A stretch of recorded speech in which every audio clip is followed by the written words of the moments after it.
toutes et à tous, c'est TomPlay. Aujourd'hui on se retrouve pour une nouvelle vidéo. Comment faire ce passage secret que vous venez de voir. Déjà je vais vous faire voir les matériaux qu'il vous faut. Alors tout d'abord il vous faudra 2 plaques de pression en pierre ou comme vous voulez.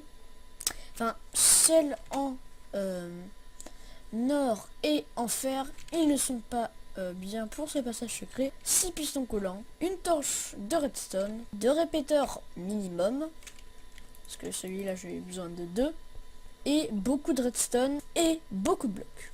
Tout d'abord, commencez par placer des pistons collants, comme ceci.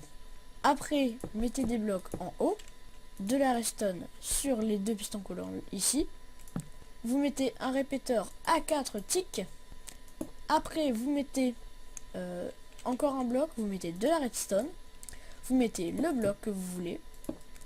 Après, vous pouvez activer le système. Moi, je vais juste l'activer comme ça.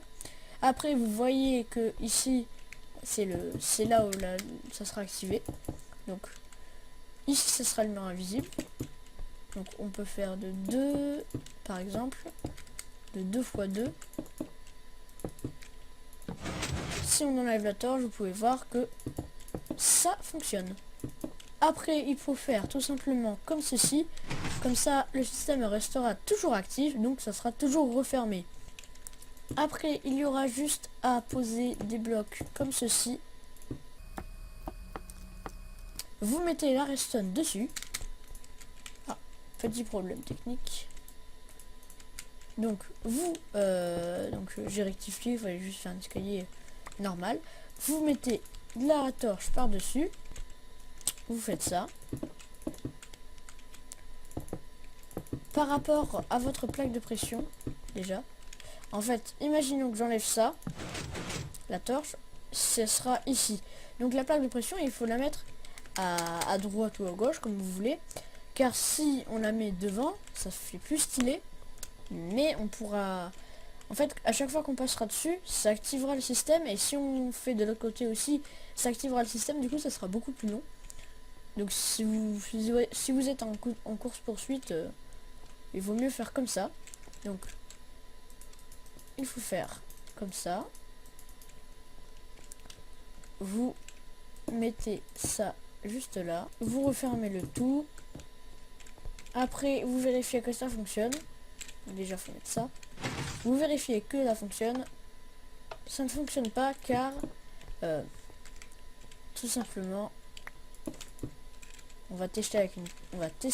Donc quand c'est comme ça, il faut toujours tester avec une torche de redstone. Ça fonctionne. Donc là, on peut voir que voilà, la redstone elle s'arrête. C'est donc pour ça.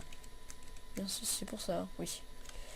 Donc par exemple, si on la met ici, ouais, vous allez voir que ça va l'ouvrir. Quand on enlève, donc ça referme, comme vous avez pu le voir. Donc, vous mettez la plaque de pression.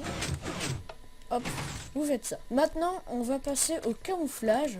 Donc, bon, au pire, vous le faites vous-même. Hein. Moi, je fais ça. Bon, c'est un peu moche, mais bon. Voilà, je vais vous tester un petit peu les nouveautés de la 1.9. Après, donc, on sait que on sort de par là.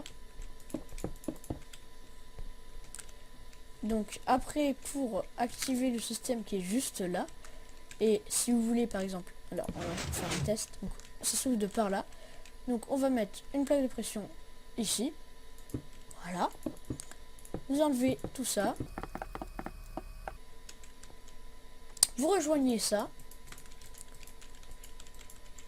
Grâce à la plaque de pression. Vous appuyez sur la plaque de pression. Alors déjà on va faire ça. Vous appuyez sur la plaque de pression et ça va l'ouvrir. Donc vous pouvez très bien passer.